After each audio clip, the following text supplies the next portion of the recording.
નમસ્કાર દર્શક મિત્રો, સ્વાગત છે આપ સર્વેનું જીડીપીએલ જુનાગઢ ન્યૂઝમાં। મિત્રો, કેલેન્ડર પ્રમાણે રોજે રોજ કંઈક ને કંઈક નવા દિવસ ઉજવવામાં આવે છે। આજે 20મી મે બે રીતે આપણે ઉજવી શકીએ। એક તો શેખાદમ આબુવાલાને યાદ કરવા ઘટે, કારણ કે આજે એની 40મી પુણ્યતિથિ છે।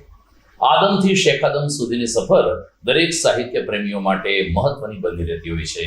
શેખાદમ આબુવાલાની પુણ્યતિથિ છે, પરંતુ બીજી તરફ વાત કરીએ તો ઔષધીય ગુણ ધરાવતી મધમાખીને યાદ કરવાનો આજે દિવસ છે।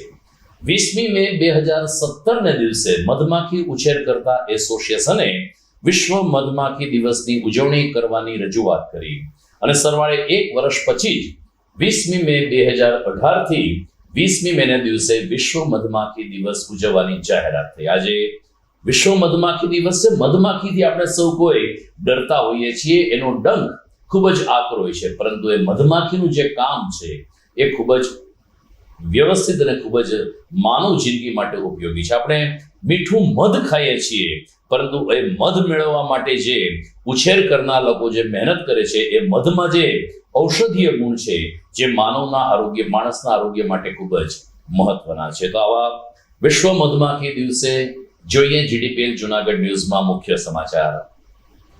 જુનાગઢની જેન્સી કાનાબાર આગામી જુલાઈ માસમાં ઇંગ્લેન્ડમાં રમાનાર વિશ્વ વિખ્યાત વિમ્બલ્ડન ટેનિસ ટુર્નામેન્ટમાં ભારતનું પ્રતિનિધિત્વ કરશે।